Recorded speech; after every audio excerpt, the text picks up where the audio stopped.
Okay. So it's October 5th, 2025. And we're going to study some Sri-Caitanya-caritamrta, Madhya-lila, chapter 12, entitled The Cleansing of the Gundica Temple. Jai Jai Sri Chaitanya Jaya Nityananda Jai Vaita Chandra Jai Gaura Bhakta Vrinda.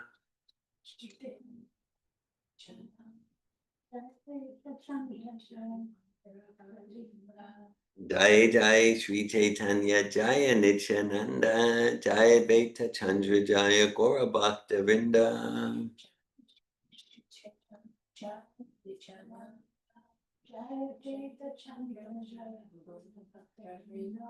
Jai Jai Sri Chaitanya Jaya Nityananda Jai Vaita Chandra Jaya Gaura Bhakta Vrinda. Jai Jai Sri Chaitanya Jaya Nityananda Jaya Vaita Chandra Jaya Gaura Bhakta Vrinda.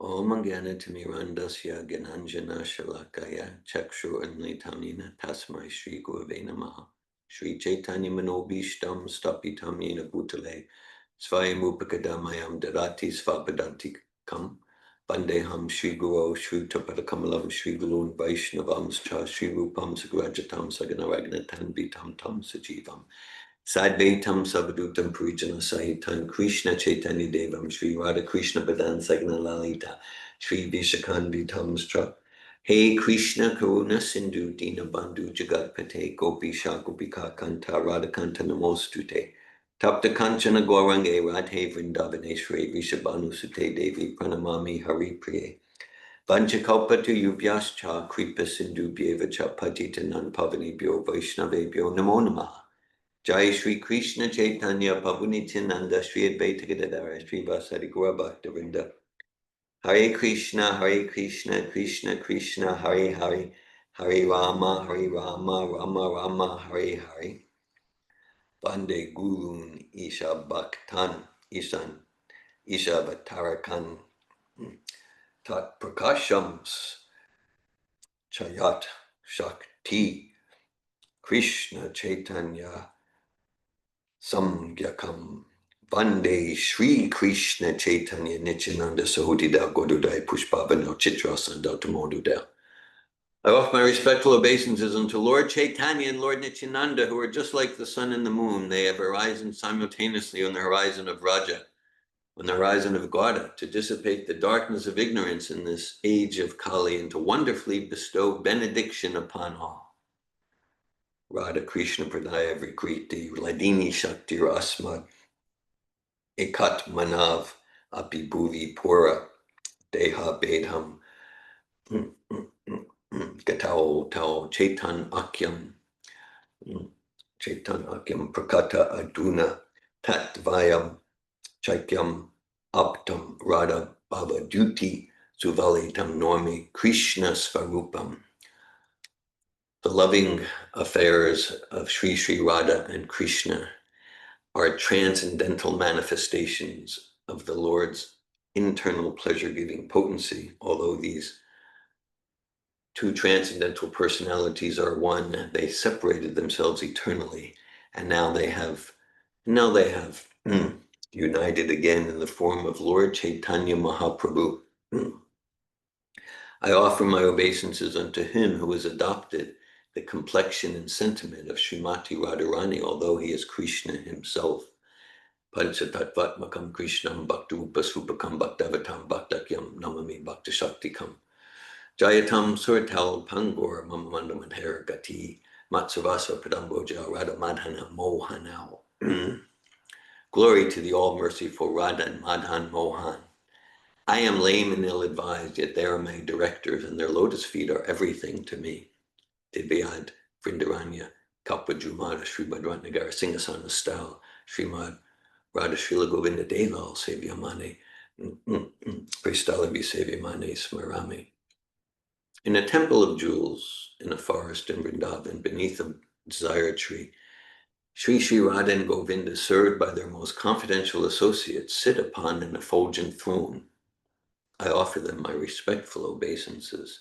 Shriman Rasa Rasarambi Vamsi Bhatta Tatastita Karshan Venu Staner Gopir Gopinata Shri Stuna. Sri Srila Gopinath, who is the inaugurator of the transcendental mellow of the rasa dance, stands upon the shore at Vamsi Vat and attracts all the cowherd damsels of Raja with the sound of his celebrated flute. May they all confer upon us their benedictions. Nama Om Vishnu Padaya Krishna Prastaya Bhutale Srimate Bhakti Vedanta Swami Niti Namine Namaste Sarasvati Deve Gauravani Pacharine Nirvishesha Shunyavadi Paschatya Desha Tarine Hare Krishna Krishna Krishna Hare Hare Hare Rama Rama Rama Hare Hare. So we're studying some texts from Sri-Caitanya-caritamrta Madhya-lila, chapter 12, entitled The Cleansing of the Gundica Temple. Once in a while, we study Chaitanya-caritamrta at our morning programs. And I mentioned later today, we have a Chaitanya-caritamrta study group. And this study group, really, we began in 2016. And we've been studying Chaitanya-caritamrta cover to cover, starting from Prabhupada's preface, all through the preface, introduction, and 62 chapters.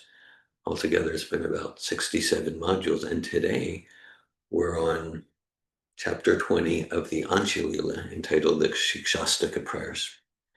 And it's been a rotating facilitator format. And so today we're finishing the yagya. They've been like a 9-year yagya. So my mind it's been a rotating facilitator format. And today I'm going to be facilitating of the 67 modules. This is maybe 7th or 8th time that I'm facilitating. So my mind is absorbed in the pastimes and philosophy of Sri Chaitanya Mahaprabhu. And well, this cleansing of the Gundica temple, this actually has some special particular relevance to our attempts at service in the transformative communication Sapphato seminar environment, including the upcoming Sapphato 3 and Adventure in Conscious Living. Much of that seminar is based on this chapter of Chaitanya-caritamrta. Isn't that interesting? Yes. Okay, so we'll delve into that and get into what we're talking about here. So it's described in the Srimad Bhagavatam, Krishna Varnam Trisha Krishnam Sangopangashta Parshadam Idge Sankirtana Prarya Janti Sumedasaha, that it's described in the Bhagavatam thousands of years ago or longer, that Krishna will appear in the Kali Yuga in a non-blackish form, and he'll appear with his associates and he'll spread the Sankirtan movement. And so that's predicting the appearance of Lord Chaitanya's appearance and mission. And that it's described that spiritually intelligent people in the age of Kali will embrace and participate in the Sankirtan movement. So this is text 44. Padicha kahe ami sabha sevaka tomar, eu tomare ichase kartavya amar.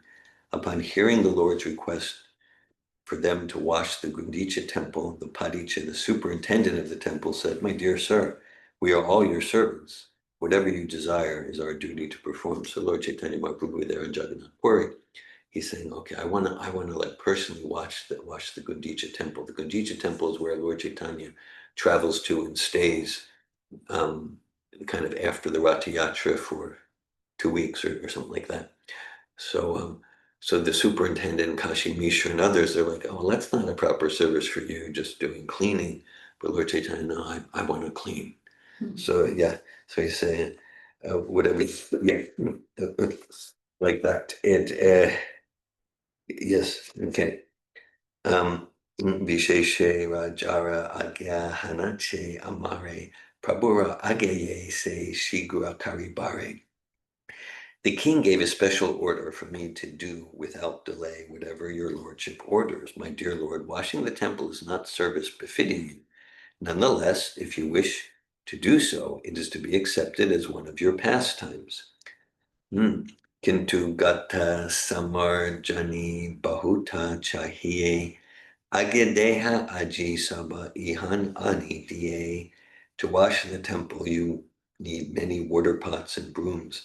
Therefore, order me, I can immediately bring all these things to you. Nutana ekasata gata sata samarjani padicha aniya dila prabhura icha jani. As soon as the superintendent understood the desire of the Lord, he immediately delivered 100 new water pots and 100 brooms for sweeping the temple. The next day, early in the morning, the Lord took his personal associates with him and, with his own hands, smeared sandalwood pulp on their bodies. He then gave each devotee a broom with his own hands, and taking all of them personally with him, the Lord went to Gundica. Gundica mandire gela karite marjan pratame marjani lana karila shodhan. In this way, the Lord and his associates went to cleanse the Gundica temple. At first, they cleansed the temple with the brooms. The Lord cleansed everything inside the temple very nicely, including the ceiling. He then took up the sitting place, Singhasan, cleansed it, and again put it in its original place. Thus the Lord and his companions cleansed and swept all the temple's buildings, big and small, and finally cleansed the area between the temple and the meeting place. Indeed, hundreds of devotees were engaged in cleansing all around the temple, and Sri-Caitanya Mahaprabhu was personally carrying out the operation just to instruct others. Sri-Caitanya Mahaprabhu washed and cleansed the temple in great jubilation, chanting the holy name of Lord Krishna all the time. Similarly, all the devotees were also chanting and at the same time performing their respective duties. Duli du saratano dekite shoban kan ashura jalik kare samarjan. The entire beautiful body of the Lord was covered with dust and dirt. In this way, it became transcendently beautiful. At times, when cleansing the temple, the Lord shed tears, and in some places, he even cleansed with those tears. After this, the place where the deity's food was kept, Bogamandir, was cleansed. Then the yard was cleansed, and then all the residential quarters, one after the other. After Sri Chaitanya Mahaprabhu collected all the straw, dust, and grains of sand in one place, he gathered it all in his cloth and threw it outside. E matta bhaktagana kare nijavase trina duli bahire pelaya paramaharishe. Following the example of Sri Chaitanya Mahaprabhu, all the devotees in great jubilation began to gather straws and dust with their own cloths and throw them outside the temple. The Lord then told the devotees, I can tell how much you have labored and how well you have cleansed the temple simply by seeing all the straw and dust you have collected outside. Sabara jantana boja ekatra karila sabahoite prabhura boja adika haila. Even though all the devotees collected dirt in one pile, the dirt collected by Sri Chaitanya Mahaprabhu was much greater. Okay, so this is a historical incident, pastime of Lord Chaitanya. At the same time, as Prabhupada will extensively explain as we read on, also we can get, let's call it, metaphorical value. Metaphorical value. To say like, okay, so the Gundica temple, that's like the temple of my heart. And that's so just like, well, sometimes it's the pulling the weeds analogy. So for a garden, we need to water, and we need to pull the weeds. So this is the same principle, different analogy, and this will be explained extensively as we go on here. And so, so the temple of our heart. Now, so if we now, I'll just mention like the next chapter, which we're not going to read today, chapter 13, is entitled "The Lord's Dancing." The Lord's dancing at the Ratha Yatra festival. So just unbelievably, inconceivably ecstatic dancing of the Lord and his associates of Lord Chaitanya. Okay, so to dance jubilantly, it means we have a clean heart, just like Lord Chaitanya's maybe most well-known verse from the Shikshastaka Trinada Pisunichina Tori Vasahishtuna Manina Manadena Kirtanya Sadhari. So Kirtanya is so the verse ends with Kirtanya Sadhari, always doing kirtan, jubilant kirtan. And we can note that that's the fourth line. So we prepare ourselves to be able to jubilantly non-stop kirtan by truly regarding ourselves as lower than a blade of grass, being more tolerant than a tree, ready to offer all respects for others, demanding no respect for myself. So similarly here in the Gundica pastime. Now, so all the devotees collected straw and dust, but that collected by Lord Chaitanya was much greater than all the others put together. So something that comes to me from that, and again, it's true history, is that, yeah, kind of the more pure we come, the less pure we think we are. Okay, yeah.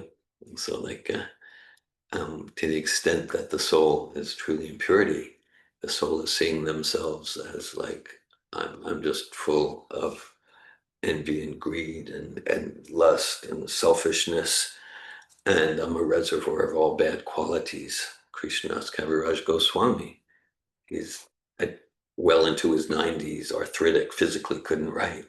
He revealed to us Chaitanya-caritamrta, and he describes Dagamate Horti Suni, Horti Suni Muni Se Papista, Pushere Kitmuni Horti Se Lagista.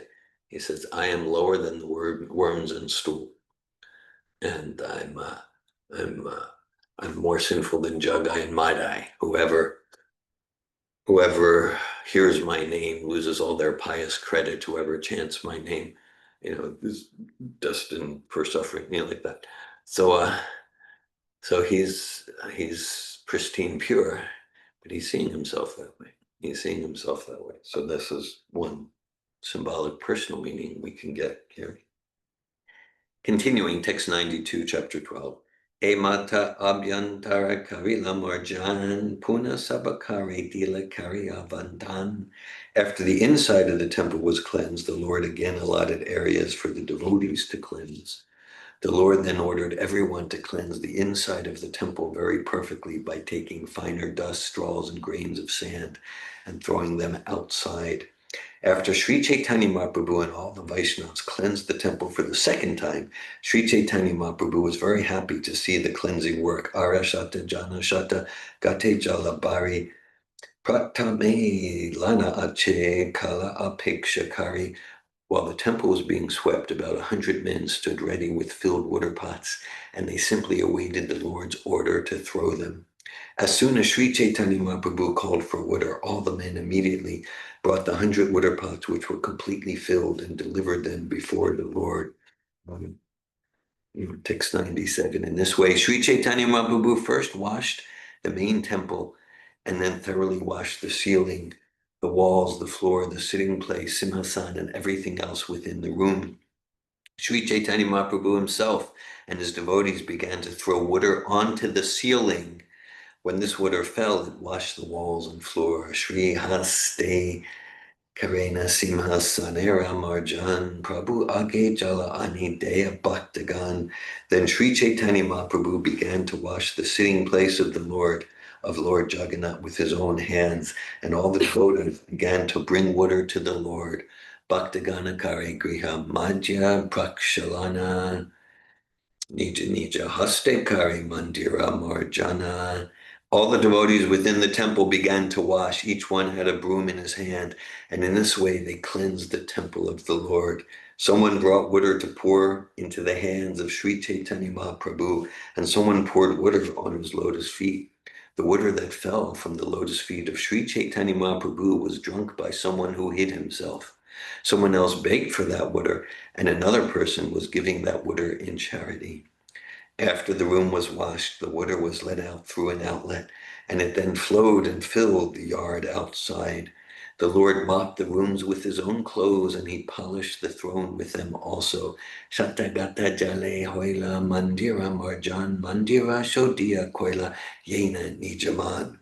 In this way, all the rooms were cleansed with 100 water pots. After the rooms had been cleansed, the minds of the devotees were as clean as the rooms. When the temple was cleansed, it was purified, cool, and pleasing, just as if the Lord's own pure mind had appeared.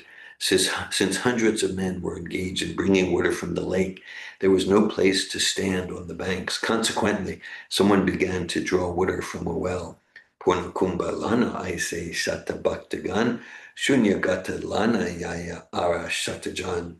Hundreds of devotees brought water in the pots, and hundreds took the empty pots away to fill them up again, with the exception of Nityananda Prabhu, Advaita Acharya, Swarup Damodar, Brahmananda Bharati, and Paramananda Puri.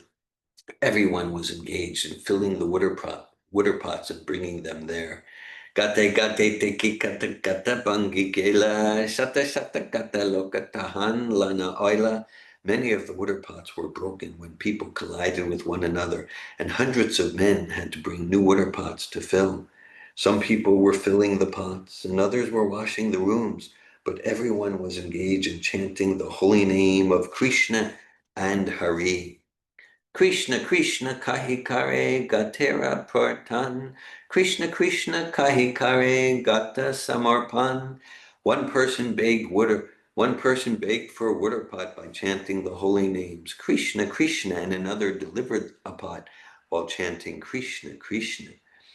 Whenever anyone had to speak, he did so by uttering the holy name of Krishna. Consequently, the holy name of Krishna became an indication for everyone who wanted something. As Sri Chaitanya Mahaprabhu was vibrating the holy name of Krishna in ecstatic love, he himself was performing the work of hundreds of men. It appeared as though Sri Chaitanya Mahaprabhu were cleansing and washing with 100 hands. He approached everyone just to teach them how to work. When he saw someone doing nicely, the Lord praised him. But if he saw that someone was not working to his satisfaction, he immediately chastised that person, not bearing him any grudge. Tumi bala karyacha shikaha anyere, emata bala karma seho yena kare. The Lord would say, "You have done well. Please teach this to others so that they may act in the same way." As soon as they heard Sri Chaitanya Mahaprabhu say this, everyone became ashamed. Thus they began to work with great attention. They washed the Jagamohan area and then the place where food was kept. All other places were also washed. Natashala Duila Chatvara Prangan Pakashala Adhikari Karila Pakshalan. In this way, the meeting place was washed, the entire yard, the raised sitting places, the kitchen, and every other room. Thus, all places around the temple were thoroughly washed within and without. After everything was thoroughly washed, a Vaishnava from Bengal, who was very intelligent and simple, came and poured water on the lotus feet of the Lord. The Gaudiya Vaishnava then took that water and drank it himself. Seeing that, Sri Chaitanya Mahaprabhu felt a little unhappy and was also outwardly angry. Although the Lord was certainly satisfied with him, he became angry externally in order to establish the etiquette of religious principles. The Lord then called for Swarup Damodar and told him, "Just see the behavior of your Bengali Vaishnava, Ishvara Mandire Mora Padadwaya Ila Se Jala Apani Lana Pana Koila." This person from Bengal has washed my feet within the temple of the personality of Godhead. Not only that, but he has drunk the water himself. I now do not know what my destination is because of this offense. Indeed, your Bengali Vaishnav has greatly implicated me. Purport by Srila Prabhupada. It is significant that Sri Chaitanya Mahaprabhu told Swarup Damodar Goswami that the Bengali Vaishnav was, quote, your Gaudiya Vaishnav. You're Gaudiya Vaishnav. This means that all Gaudiya Vaishnavas who are followers of the Chaitanya cult are subordinate to Swarup Damodar Goswami.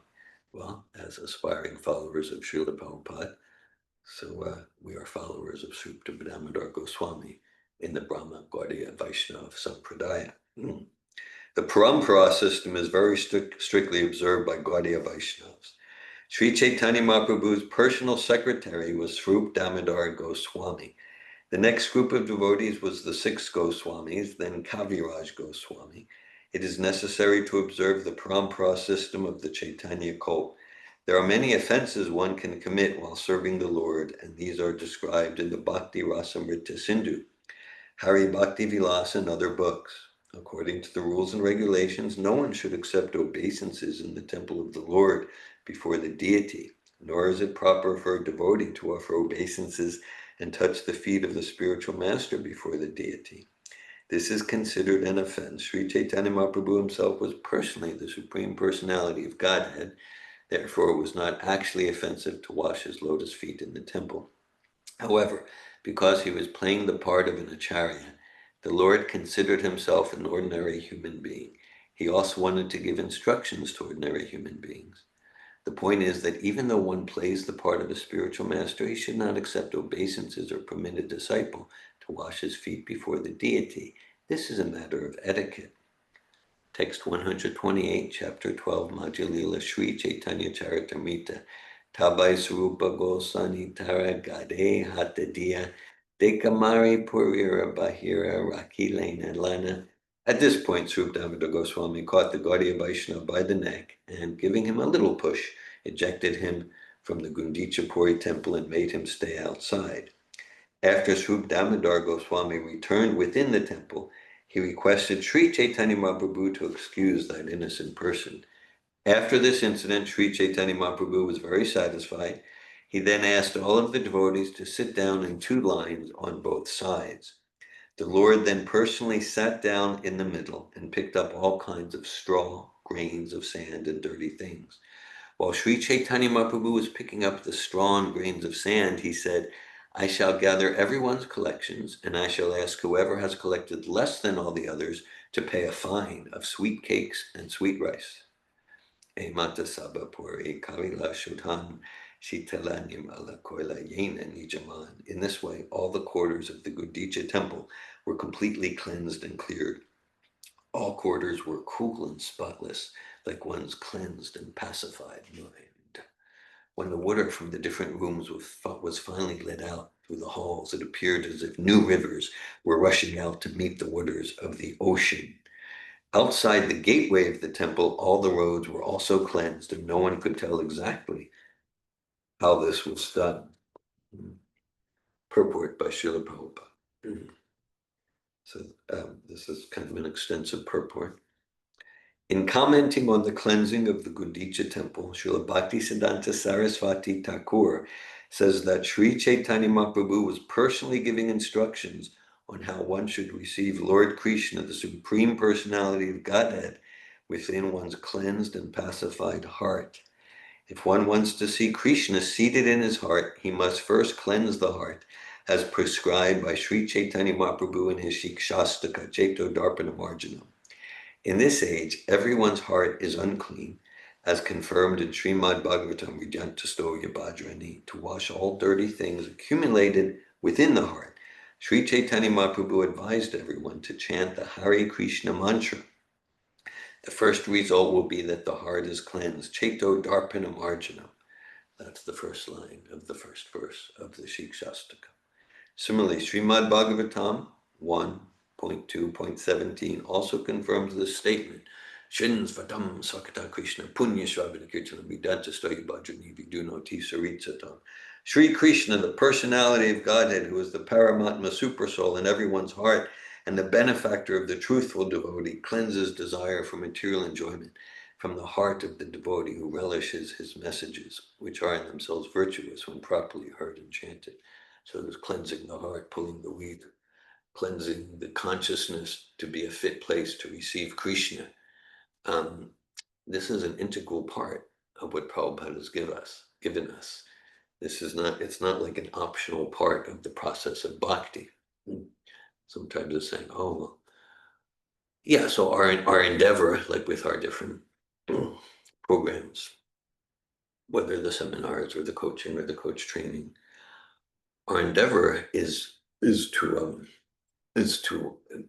utilize all these methods and processes in the process of bhakti. In that sense, it's not something different or separate from what Srila Prabhupada gave us. Srila Prabhupada, representing perfectly Lord Chaitanya Mahaprabhu, is giving us the process of watering the garden and the process of cleansing the temple of the heart.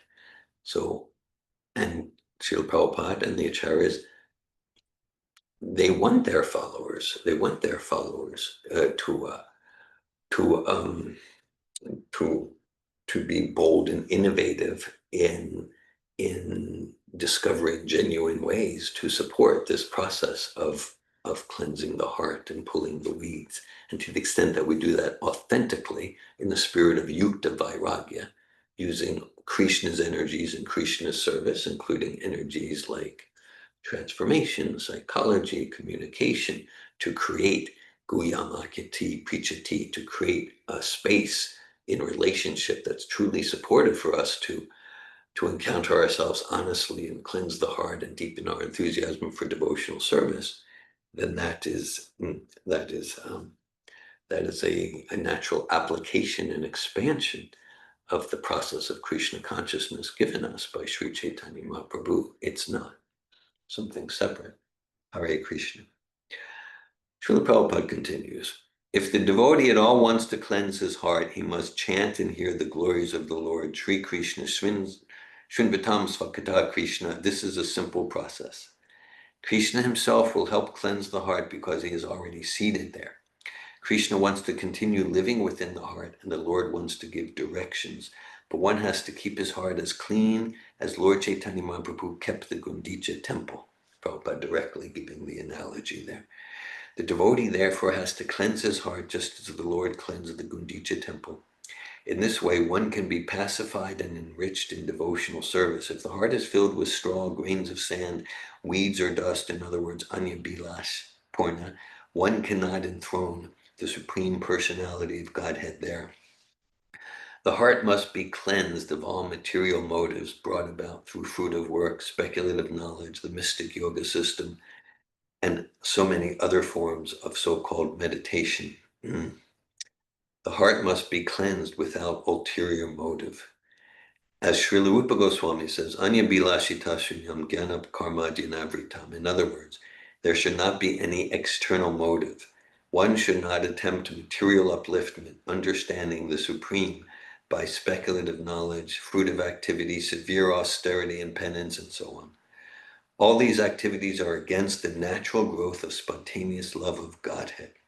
As soon as there are present within the heart, as soon as these are present within the heart should be understood to be unclean and therefore unfit to serve as Krishna's sitting place. We cannot perceive the Lord's presence in our hearts unless our hearts are cleansed. A material desire is explained as a desire to enjoy the material world to its fullest extent. In modern language, this is called economic development. An inordinate desire for economic development is considered to be like straws and grains of sand within the heart. If one is overly engaged in material activity, the heart will always remain disturbed. As stated by Narottam Das Thakur, Samsara Vishanale Divanishi Hiya Jvale Judaite Na Koinu Upaya. In other words, endeavor for material opulence is against the principle of devotional service. Material enjoyment includes activities such as great sacrifices for auspicious activity, charity, austerity, elevation to the higher planetary system, and even living happily within the material world. Modernized material benefits are like the dust of material contamination. When this dust is agitated by the whirlwind of fruitive activity, it overcomes the heart. Thus, the mirror of the heart is covered with dust. There are many desires to perform auspicious and inauspicious activities, but people do not know how life after life they are keeping their hearts unclean. One who cannot give up the desire for fruitive activity is understood to be covered by the dust of material contamination. Karmis generally think that the interaction of fruitive activities can be counteracted by another karma or fruitive activity. This is certainly a mistaken conception. If one is deluded by such a conception, he is cheated by his own activity. Such activities have been compared to an elephant's bathing. An elephant may bathe very thoroughly, but as soon as it comes out of the river, it immediately takes some sand from the land and throws it all over its body. If one suffers due to his past fruitive activities, he cannot counteract his suffering by performing auspicious activities. The sufferings of human society cannot be counteracted by material plans. The only way suffering can be mitigated is by Krishna consciousness. When one takes to Krishna consciousness and engages himself in the devotional service of the Lord, beginning with chanting and hearing the glories of the Lord, the cleansing of the heart begins. Impersonal speculation, monism merging into the existence of the Supreme, speculative knowledge, mystical yoga, and meditation are all compared to grains of sand. They simply cause irritation to the heart.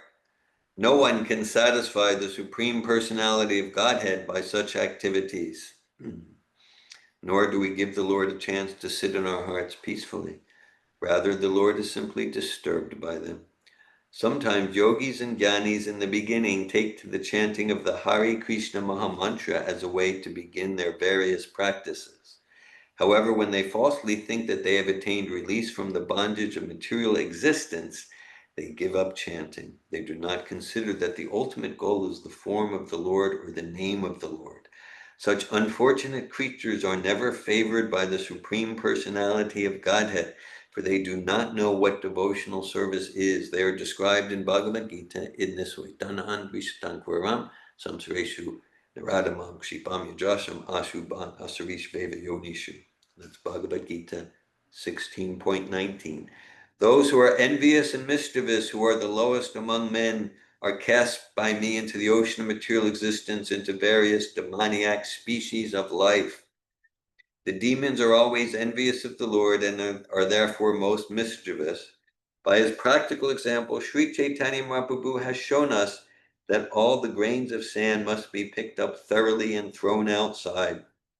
Sri-Caitanya-caritamrta also cleansed the outside of the temple, fearing that the grains of sand would again come within. Srila Bhaktisiddhanta Sarasvati Thakur explains that even though one may become free from the desire for fruitive activity, sometimes the subtle desire for fruitive activity comes into being within the heart. One often thinks of conducting business to improve devotional activity. However, the contamination is so strong that it may later develop into misunderstanding described as kutinati, fault-finding, and pratishtasha, the desire for name and fame and for high position, jiva himsa, envy of other living entities, nishidachara, accepting things forbidden in the Shastra, kama, desire for material gain, and puja, hankering for popularity. The word kutinati means duplicity. As an example, one may attempt to imitate Srila Haridas Thakur by living in a solitary place. One's real desire may be for name and fame. In other words, one thinks that fools will accept one to be as good as Haridas Thakur just because one lives in a solitary place. These are all material desires. A neophyte devotee is certain to be attacked by other material desires as well, women and money. In this way, the heart is again filled with dirty things and becomes harder and harder, like that of a materialist. Gradually, one desires to become a reputed devotee or an avatar incarnation. The word jiva himsa, envy of other living entities, actually means stopping the preaching of Krishna consciousness. Preaching work is described as paropakara, welfare activity for others. Those who are ignorant of the benefits of devotional service must be educated by preaching. If one stops preaching and simply sits down in a solitary place, he is engaging in material activity. If one desires to make a compromise with the Maya bodies, he is also engaged in material activity. A devotee should never make compromises with non-devotees. By acting as a professional guru, mystic, yogi, or miracle man, one may cheat and bluff the general public and gain fame as a wonderful mystic, but all this is considered to be dust, straw, and grains of sand within the heart. In addition, one should follow the regular principles and not desire illicit sex, gambling, intoxicants, and meat. To give us practical instructions, Lord Sri-Caitanya-caritamrta cleansed the temple twice. His second cleansing was more thorough. The idea was to throw away all the stumbling blocks on the path of devotional service. He cleansed the temple with firm conviction, as is evident from his using his own personal garments for cleaning. Sri Chaitanya Mahaprabhu wanted to see personally that the temple was thoroughly cleansed, as clean as marble. Clean marble gives a cooling effect. Devotional service means attaining peace from all disturbances caused by material contamination. In other words, it is the process by which the mind is cooled. The mind can be peaceful and thoroughly cleansed when one no longer desires anything but devotional service. Even though all dirty things may be cleansed away, sometimes subtle desires remain in the mind for impersonalism, monism, success, and the four principles of religious activity, dharma, artha, kama, moksha. All these are like spots on clean cloth. Sri Chaitanya Mahaprabhu also wanted to cleanse all these away. By his practical activity, Sri Chaitanya Mahaprabhu informed us how to cleanse our hearts. Once the heart is cleansed, we should invite Lord Krishna to sit down, and we should observe the festival by distributing prasad and chanting the Hare Krishna Maha Mantra. Sri Chaitanya Mahaprabhu used to teach every devotee by his personal behavior. Everyone who spreads the code of Sri Chaitanya Mahaprabhu accepts a similar responsibility. The Lord was personally chastising and praising individuals in the course of the cleansing, and those who are engaged as acharyas must learn from Sri Chaitanya Mahaprabhu how to train devotees by personal example. The Lord was very pleased with those who could cleanse the temple by taking out undesirable things accumulated within. This is called anartha nivritti, cleansing the heart of all unwanted things. Thus, the cleansing of the Gundica mandir was conducted by Sri Chaitanya Mahaprabhu to let us know how the heart should be cleansed and soothed to receive Lord Sri Krishna and enable him to sit with the heart, to sit within the heart without disturbance. I'll read a few more texts and then we'll open up to discussion. Text 136, Nrsinga Mandira Bitara Bahira Shodhila Kshaneka Vishramakari Nritya Arambila. Sri Chaitanya Mahaprabhu also cleansed the Nrsinga temple inside and outside. Finally, he rested a few minutes and then began dancing.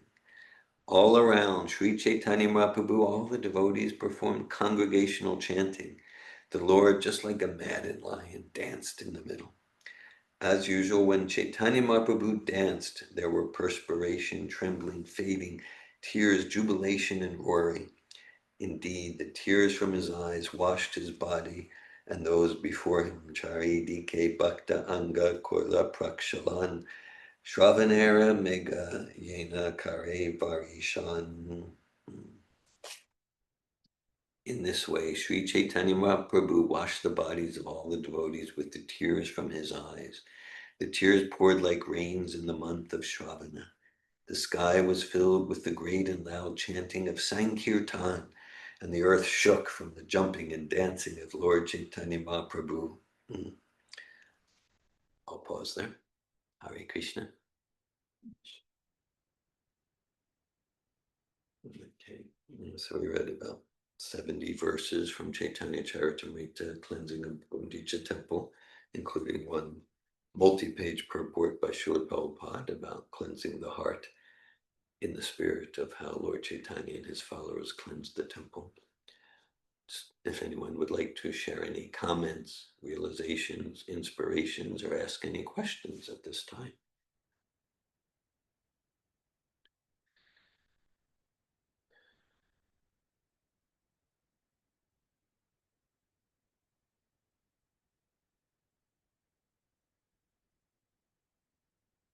I have a question. Yeah, Nitai.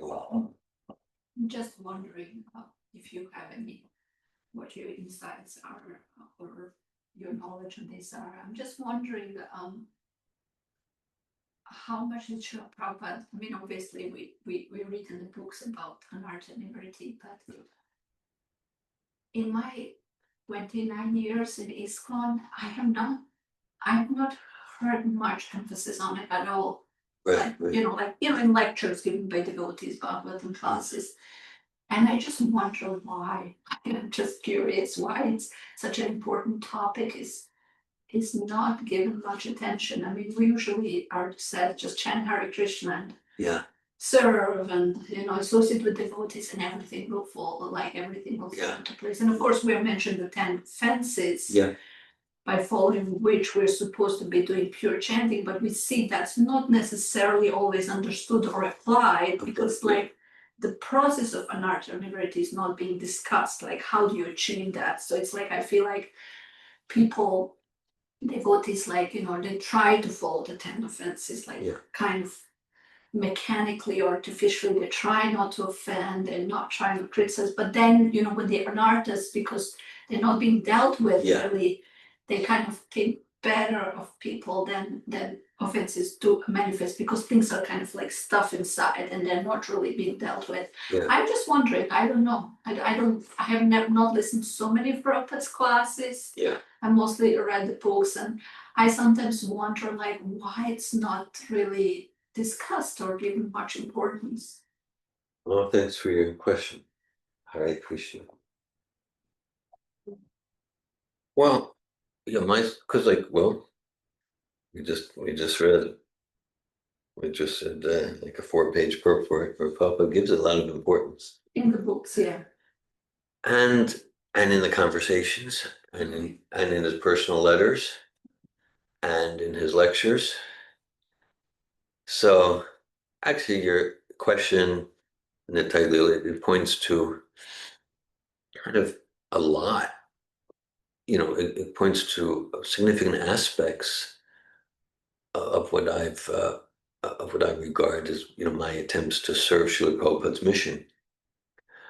There's so many things, whether it's to create a space in relationships between spirit soul, sincere about self-realization, super soul connection, bhakti yoga, a space that's truly conducive for sharing the heart confidentially.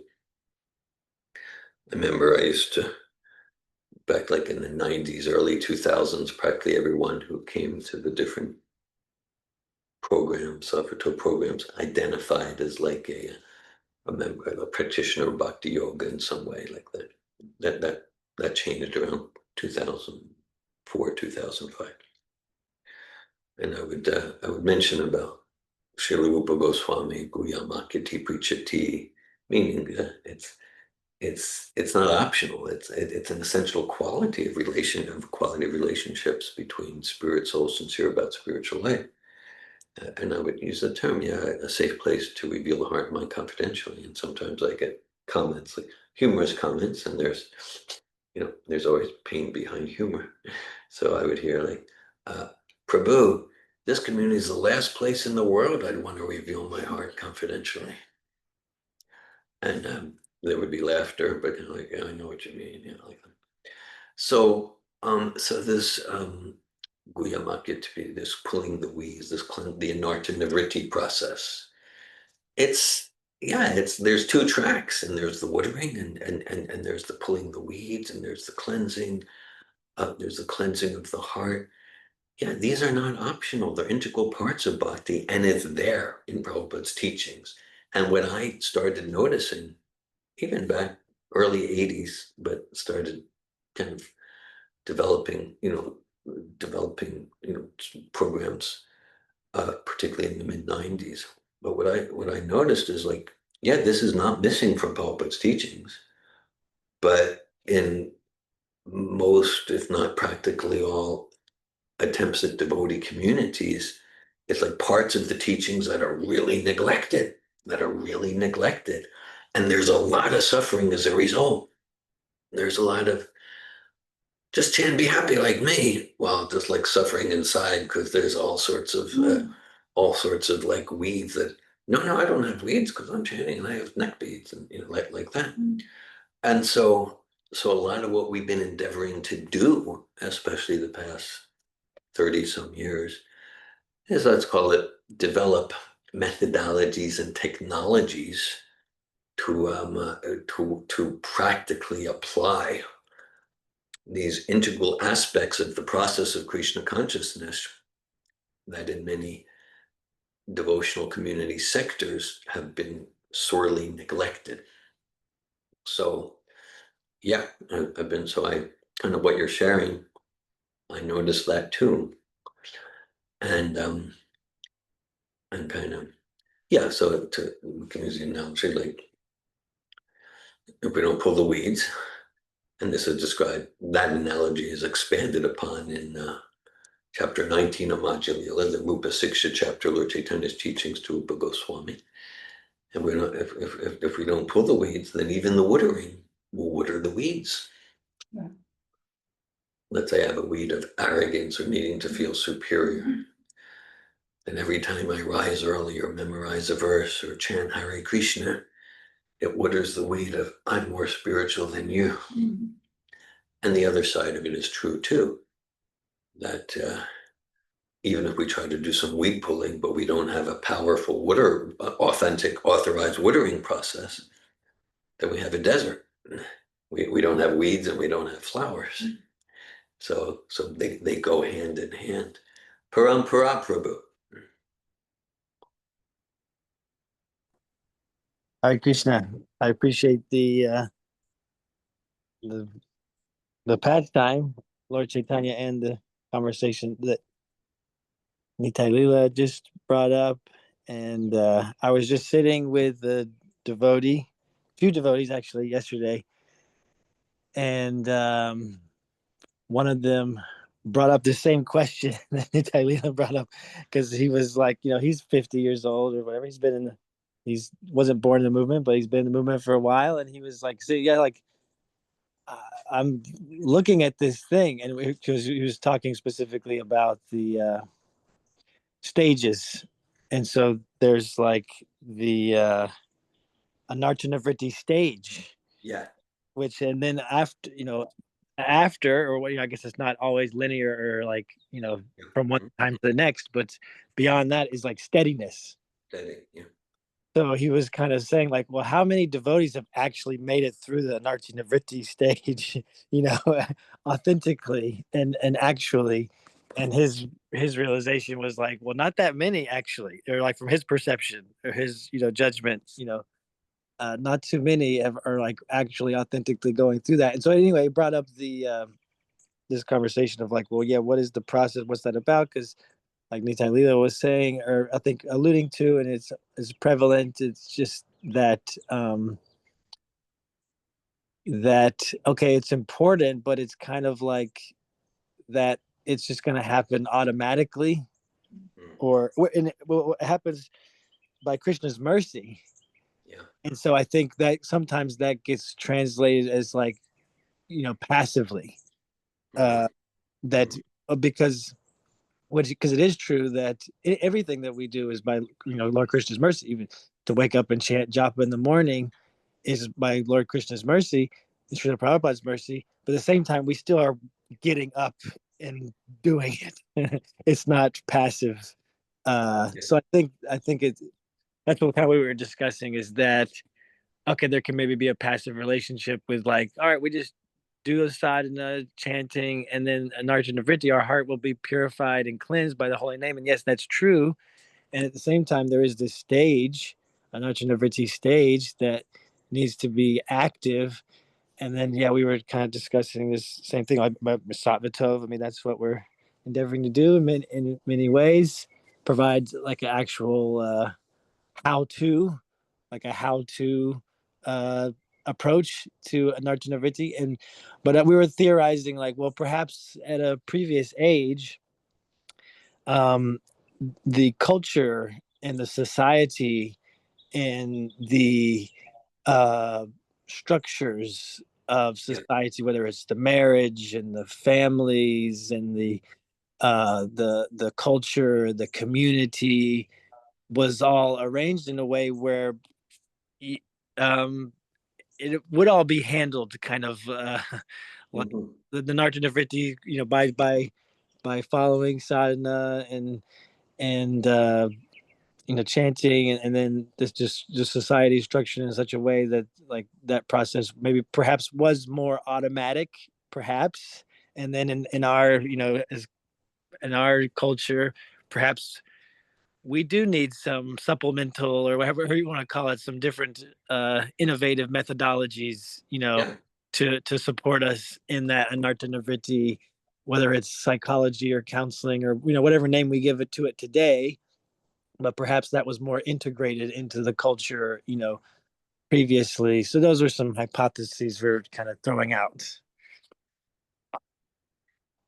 Thanks very much, Parampara. I appreciate all aspects of your sharing, and I'm hearing the themes and quality of this discussion is alive and well for you. Just yesterday with a group, the same topics came up. I like that term, innovative methodologies. Innovate, so it can be a razor's edge, it can be a fine line between what is yukta vairagya and what is apasiddhanta. And so let's take something like psychology or transformational processes or communication training or leadership training. So it's all Krishna's energy, and Srila Prabhupada and Lord Chaitanya and all the acharyas, they want their leaders to be, they want their followers to be leaders in all respectable fields of human endeavor, and to rack their brain, to use their intelligence, how to use all of Krishna's energy in Krishna's service. And we're not just making this up. There's that well-known verse in the first canto, Narada Muni's teachings to Srila Vyasadeva, idam hi pumpsas tapasa shutasya vyasutasya sviktasya chabuditatyo avichutora kavibir nirupito yarutama shloko guno anuvarnanam. In the verse and purport, Narada Muni and Srila Prabhupada talk about psychology, economics, politics, and sociology and science and crafts and art, all fields of human endeavor. They're meant to be used in service to Krishna, and that's yukta vairagya, using Krishna's energy in Krishna's service. And then there's the apasiddhanta, means in the name of trying to dovetail and be innovative and bold, we're actually doing something that's a deviation from the principles of the parampara, sahajya or mayavad, deviation. Shruti smriti puranani pancharacha vidimrita aikantaki hare bhakti utpataya kalpade. And then that in the name of bhakti, we're doing some deviation in the name of creatively innovating something, then that becomes a disturbance. That becomes a disturbance in society. So that's a fine line, and to the extent that we're strong in our sadhana and super soul connection, we're able to make those powerful distinctions. And you related to what you say, I'm sharing, because sometimes we'll hear just like, I know I've been chanting Hare Krishna, but all this, but it's not coming up because I'm feeling more disturbed. I'm feeling all this envy. It's not working. No, that's a proof that it is working. Because chanting Hare Krishna, it's the most powerful force in creation, chanting the names of Krishna. And so it means that our cleansing process, rather than taking 1,000,000 lifetimes, it's going to come up in a few weeks. And all the junk, all the dust and grains of sand and weeds, that's going to come up. And then, as you were saying, it's Krishna's mercy. Like, well, if Krishna gives me mercy, I'll do some service. So in the meantime, I'll just kind of lay in bed all day. The service is the mercy. The chanting is the mercy. So that all comes up. And then in the spirit of work like everything depends on me, and pray like everything depends on Krishna, then it's my job to let that go, to let go of that, to let go of the depression, of the fault-finding mentality, of the need for popularity and compliments and adoration and distinction, and the envy and the jealousy. Okay, it comes up, let me let that go. And that's that it comes up a lot because of the chanting process. And then it's like it's our job to be willing to let that go, cleanse our heart, and then more and more chant purely. Thank you, Parampara Prabhu.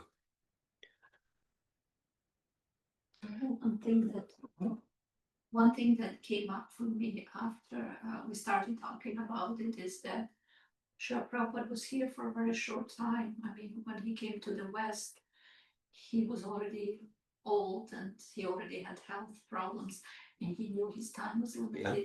So in that short period of time, he tries to do just Yeah. what would you say, the certain priorities, like, distribute, I mean, he had to translate and write purports, and then distribution of books, opening of the temples, that was the emphasis. That was the emphasis. And then for devotees, they were motivated, even though Prabhupada did say, everything is in my books and read my books, and he would sometimes make comments like, the devotees thinks my books are only for distributing. Yes. They're not reading my books, but we see that many devotees are not inclined to read it. So I think that's probably what happened. Many devotees never really, there's many devotees I've met who've been in the movement for like 40 years and haven't read about Prabhupada's books yet. It's just whether it's you're busy or whatever. And I can imagine also, because there are so much rewards for things like numbers of books distributed, like the emphasis was on external service. So people didn't really, unless they were really inclined, like the small group of the people who are intellectuals who like to read, but most people, and I think that's where many devotees stayed at, was like that service, external service, but it didn't really go so much internally. And I'm sure if Prabhupada was longer on the planet, he would have put emphasis on other things as well. If he said, my mission, half of my mission is not accomplished, he didn't manage to establish Varnashram. There's just so much he could do in that short time. So I think many things, like you said, there are individual devotees who took initiative to develop other areas where they so need, like you did for the Narta liberty through Sattva Toil. But otherwise, like ISKCON at large, if you come to the temples, you will see in many places that's where the emphasis is. The leadership is not emphasizing anything else, and it's just service, and you can see that's where devotees get recognition for. You come to the temple regularly, if you're doing service, oh, you're a good devotee, she's a good devotee. There's status attached to it, like, and but that it has not moved towards the internal work and other things. So thanks for those insights and realizations, Madhya-lila. Thanks for that. Yes, Srila Prabhupada, he gave everything. What he gave is complete. It is said Srila Prabhupada built a house in which the whole world can live peacefully. It's complete. And as aspiring followers of Srila Prabhupada, we each get to fulfill roles to support furnishing that house and wall decorations, just to use that analogy. And so we each have some role to fulfill, some service we get to do in a distinctive way. To like in spiritual life, there's complete, and there's more complete. And so what Srila Prabhupada gave was complete and balanced. And I agree with what you say. He was in, of course, always urgent. Avyarta kalatvam, it's a quality of a devotional soul, doesn't want to waste a moment outside of Krishna service. So Srila Prabhupada was urgent of Avyarta kalatvam. And he was also, to some extent, he was in emergency mode. Not rajasic at the same time, transcendental emergency mode. Let's get this going. And so he did some things that were transcendentally inspired and empowered, and that we don't want to imitate. And because what you shared relates to what Parampara shared. Parampara shared, like, let's call it in the olden times or the Vedic ages. There were structures, societal family structures that supported the Anartha-nivritti process a lot more than now, including a lot more than, let's say, a temple structure now. So that relates to the Varnashram. Prabhupada said, to establish the Varnashram where everyone's contributing to the house in their unique way, including developing innovative technologies and methodologies for Anartha-nivritti. Thank you. Bhakti Rosa. Krishna, thank you so much for this discussion. I'm really appreciating where everyone has gone. Patrick, when you were speaking, you spoke directly to my question, because I was thinking through the reading about what was being described as the cleansing, and it was in question about my experience, because my experience has been that it's completely grace, right? Like all the good things that happen to me, they just come without a lot of endeavor or like push on my part. And so I was like in this question, the story is very much about like a physical like push to cleanse. And it's talking about how important it is to clean the heart. But I'm like, everything that's been cleaned about my heart, I didn't do. I didn't do. So thank you. What you said really helped in that I understand to the extent that I continue to be sincere and do the sadhana of chanting and reading, which I'm obsessed with. I'm given so much grace, and that cleanses the heart. Well, I appreciate your personal sharing. It contains, all of the elements. So yeah, it is ultimately grace, helpful. At the same time, it's personal. So Krishna reciprocates with our sincerity. We show our sincerity by chanting Hare Krishna, fulfilling our vow to chant at least 16 rounds, but reading the books of Krishna's pure devotee. So it's not like, oh, the more I do, then it's not ultimately my effort. Same time, it's personal. So Krishna is giving grace in reciprocation. And I also really appreciated what you had mentioned about the razor's edge, right, of that line. Yeah. And you use terms that I can't repeat. I don't remember. But on one side, it'll be potent and powerful, and if we're too far on the other side, then it's actually degrading and alienating. And so what you described in your experience of the temple versus maybe like Sappho, the way I see it is how are we being motivated? My experience with Sappho is the motivation is connection, and it's experienced where we have this depth of connection through communication, and you just want more. But what you described through the temple sounds like they're using a different carrot on a stick, and that carrot is ego, of like the prestige or the status of you've done well, here's a cookie kind of thing. And that's alienating, right? It just gets you deeper into alienation, and to the extent that they're using that to motivate, like it's not go well. Thank you, Bhakti. Thanks for sometimes it's guilt, sometimes the motivator is guilt, and some people are motivated but they guilt, I'm not, or fear or whatever. So yeah, stuff like that, like unless I do this and this and this, I'm not going to go back to God. And I guess my own ideas of what Krishna consciousness means. So. Srila Prabhupada often emphasizes, and I can think of several specific letters. He'll say like, Krishna consciousness, it's based on, it's voluntary. It's voluntary. He has many letters to managers where he got that they were trying to force things based on some other agendas. And he said, Krishna consciousness is voluntary.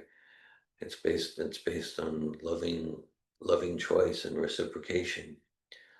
I mean, there's this one well-known letter he wrote about. He writes a letter because he heard that the children in the schools, they were being forced to march like in a military.